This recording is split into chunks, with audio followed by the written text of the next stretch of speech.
Amados e amadas de Deus, hoje estamos celebrando São Gregório Magno e acolhendo a mim que, por misericórdia de Deus, fui criado cardeal pelo Papa Francisco no dia 27 de agosto em Roma. O cardeal é um servidor do povo de Deus. Possui a missão de ajudar o Papa no governo da Igreja,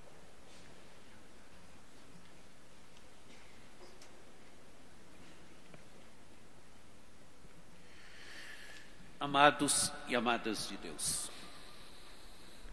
Hoje estamos celebrando São Gregório Magno e acolhendo a mim que, por misericórdia de Deus, fui criado cardeal pelo Papa Francisco no dia 27 de agosto em Roma. O cardeal é um servidor do povo de Deus. Possui a missão de ajudar o Papa no governo da Igreja, na sua missão de servo dos servos de Deus, expressão inclusive de Gregório Magno, o grande Papa que celebramos hoje, o grande santo que celebramos hoje. A palavra de Deus que ouvimos no Evangelho nos apresenta a atitude de Jesus diante do sábado. O sábado tem um profundo significado religioso para o povo judeu, para o mundo judaico. É o sétimo dia, o dia em que se celebra o dom da criação, o dom da libertação. Segundo o Êxodo, capítulo 20, e também Deuteronômio 5:14, o sétimo dia é o sábado para Yahvé teu Deus, porque Deus repousou de toda a sua obra criadora. O sábado recorda a escravidão no Egito e a libertação de Yahvé com mão forte e braço estendido.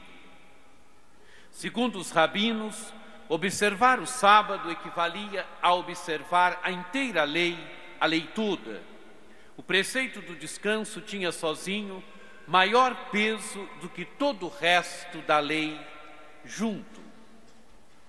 Diversas atitudes e atividades eram proibidas de serem realizadas no sábado, no tempo de Jesus. O trabalho do ceifador era duplamente proibido no dia de sábado. A colheita de espigas era considerada como preparação da comida e ainda certa espécie de ceifa. Para o sábado, a comida devia ser preparada antecipadamente, no dia da preparação.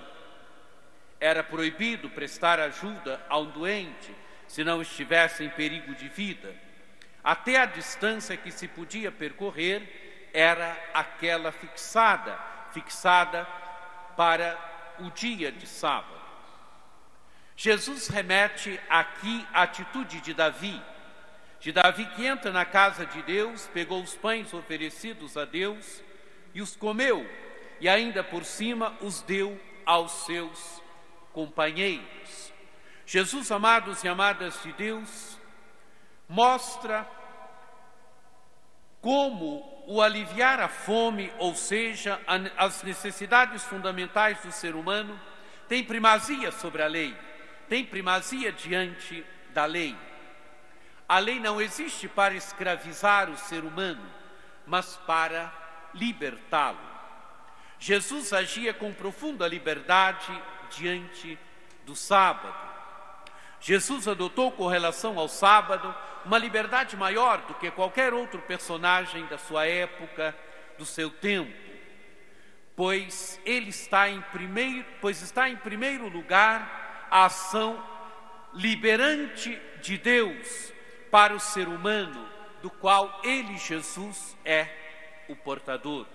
Tanto que o Evangelho Jesus termina dizendo, o Filho do Homem é Senhor do sábado. A fé cristã, amados e amadas de Deus, é um caminho de entrar na liberdade de Jesus, de ir nos tirando da escravidão, de ir nos tirando de tantas amarras, porque Jesus vai nos libertando, vai nos tornando livres. Não se torna verdadeiramente livre, ou só se torna verdadeiramente livre quem se deixa libertar pela graça de Cristo.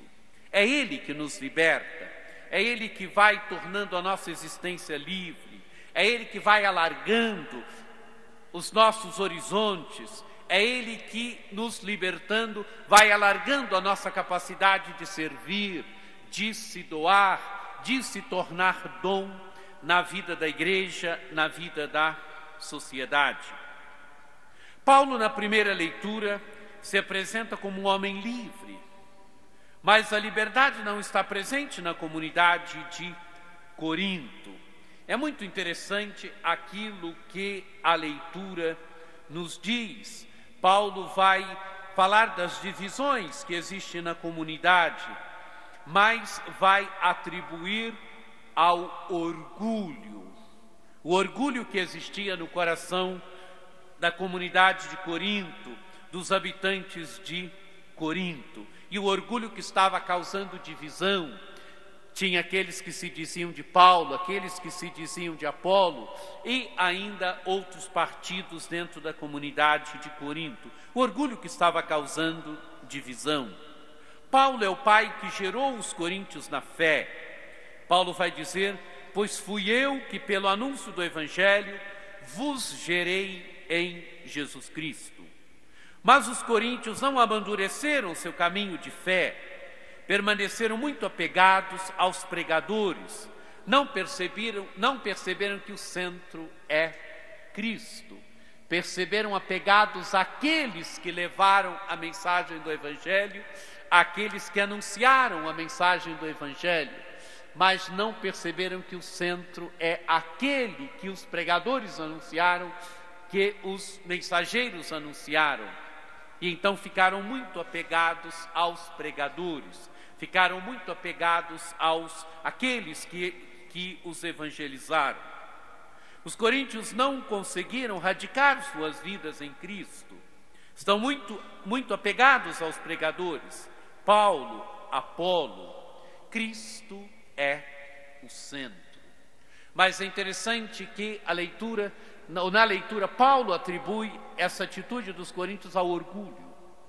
O orgulho causou divisões na comunidade de Corinto. O orgulho causa divisões. Agostinho já vai dizer, quando escreve a Cidade de Deus, Agostinho vai perceber que foi esta realidade. Primeiro, a decadência moral que levou o Império Romano à ruína, mas Agostinho vai perceber que o orgulho humano causa divisões e conduz a ruínas. Vai perceber que o amor de si gerou a cidade dos homens. O amor de Deus gerou a cidade de Deus. Dois amores geraram duas cidades. O amor de si até a perda de Deus, vai dizer Agostinho, gerou a cidade dos homens. O amor de Deus até a perda de si gerou a cidade de Deus. E Agostinho viu a queda do Império Romano, viu o que o orgulho causou numa civilização.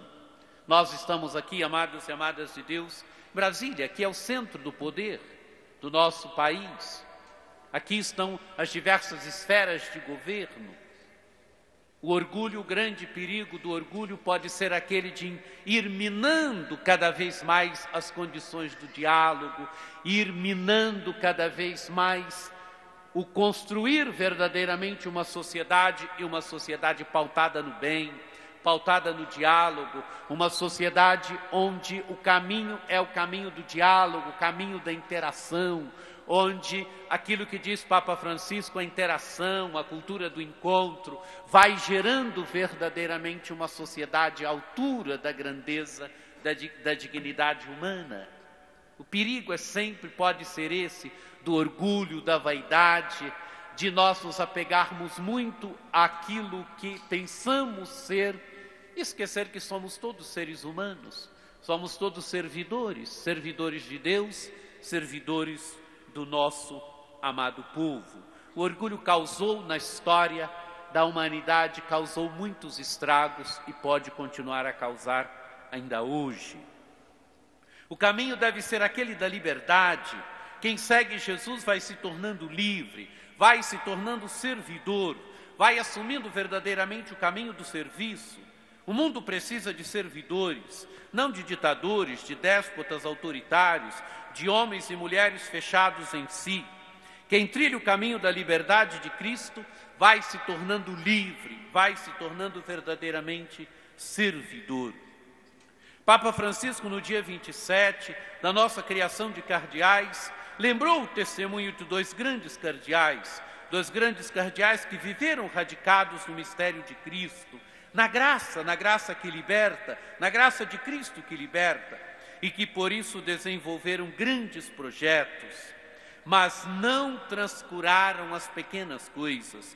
Papa Francisco lembrou o exemplo do cardeal Agostinho Casaroli e do cardeal Vantuan.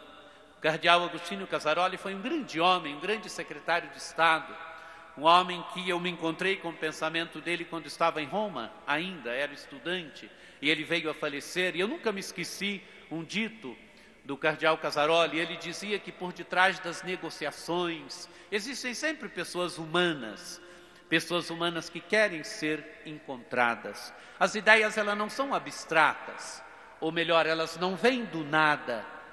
Por detrás delas existem pessoas, existem seres humanos. Existem seres humanos que precisam ser encontrados. Isso nas pequenas e grandes coisas, nas grandes discussões diplomáticas. Do outro lado, existem sempre pessoas.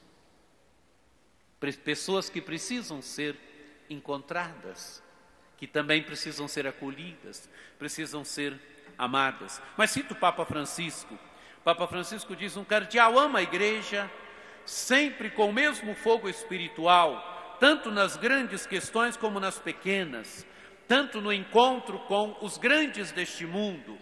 Diz o Papa, deve fazê-lo tantas vezes como com os pequenos, que são grandes diante de Deus.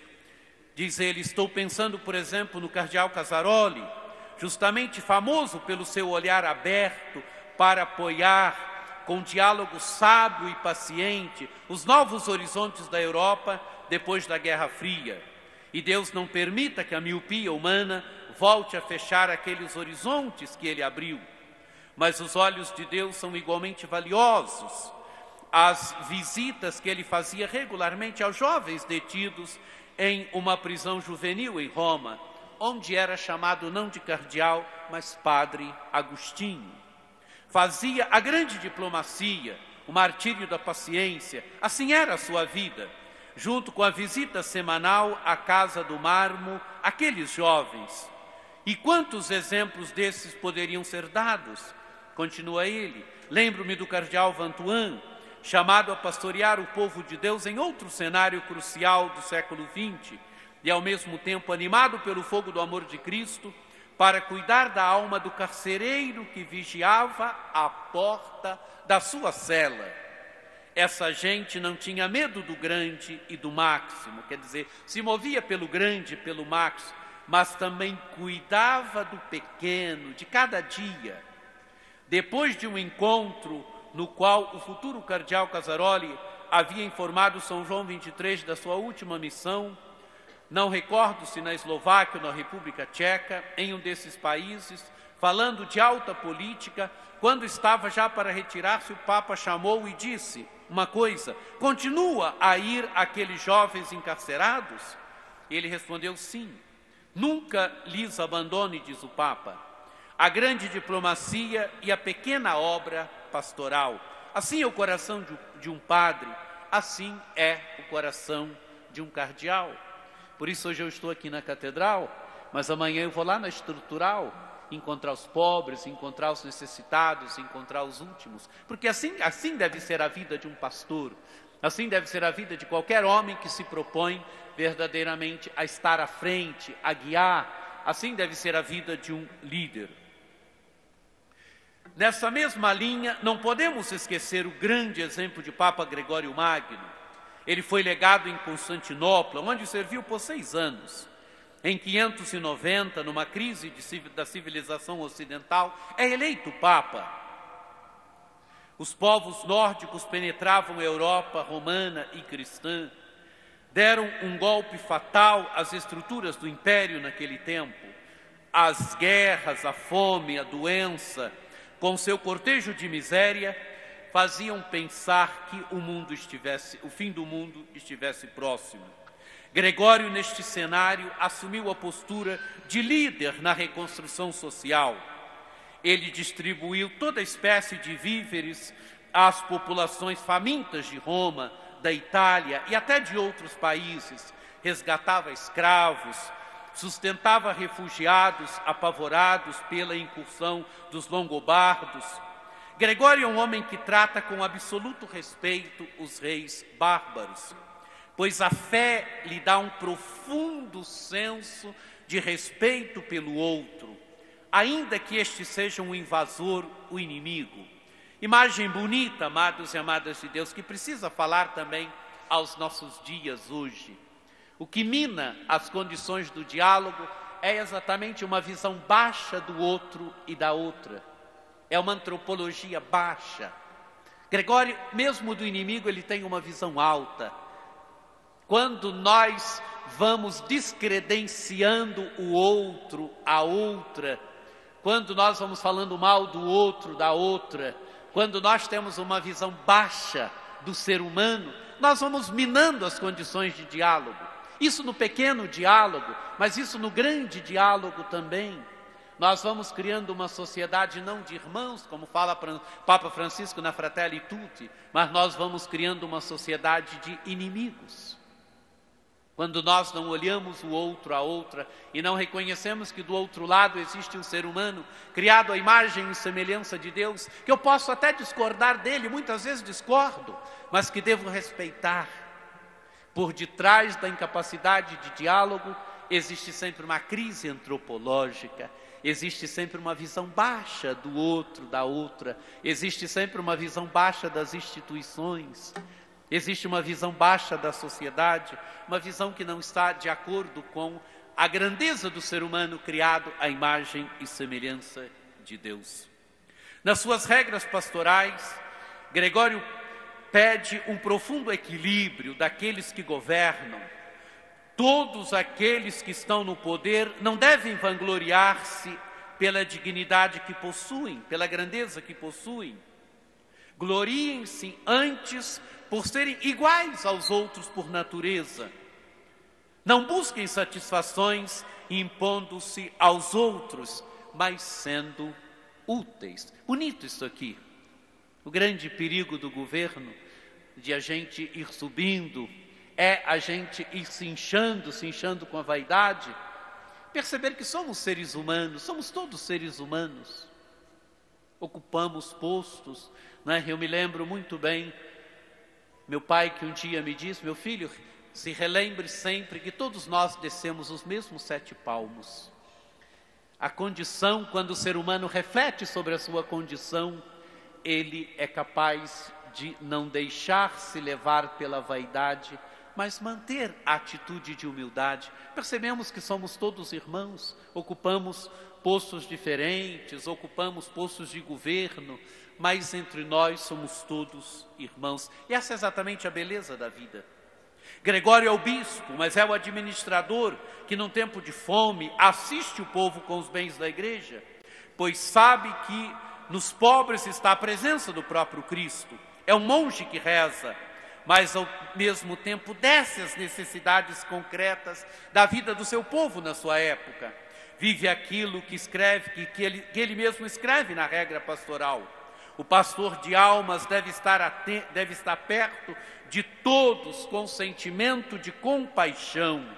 Ao mesmo tempo deve dedicar-se mais à oração, de forma a compartilhar com ardor de sua ternura as enfermidades dos outros e, pela sua elevada contemplação, transcender a si mesmo na ânsia dos bens eternos. Homem que tem a cabeça no céu mas tem os pés na terra, na realidade bem concreta, nos problemas bem concretos da vida do dia a dia, da vida do povo, da vida das pessoas no dia a dia. Por isso foi um grande Papa. Por isso assistiu às necessidades humanas do seu tempo, por isso assistiu às necessidades, se envolveu em grandes negociações políticas, mas nunca perdeu a dimensão da mística, nunca perdeu a dimensão da contemplação. E aí estava a grande unidade da sua vida, aí estava o grande sentido da vida dele de ser pastor, de ser homem de Deus, de ser líder no seu tempo. E por isso foi um grande líder, exemplo para todos nós. Quando se trata da justiça e da assistência aos pobres, Gregório é intransigente. Escreve a Justino, governador da Sicília, que começou a entregar menos cereais, menos trigos. Diz ele: cuidado, se você mandar menos cereais, será assassino, não de um indivíduo, mas de toda uma população. A fé, quando vivida com autenticidade, amados e amadas de Deus, ela cura da miopia, torna livres, nos ajuda a ver os reais problemas. Que o exemplo desses cardeais e deste grande Papa São Gregório Magno nos inspire no hoje da história. Amém.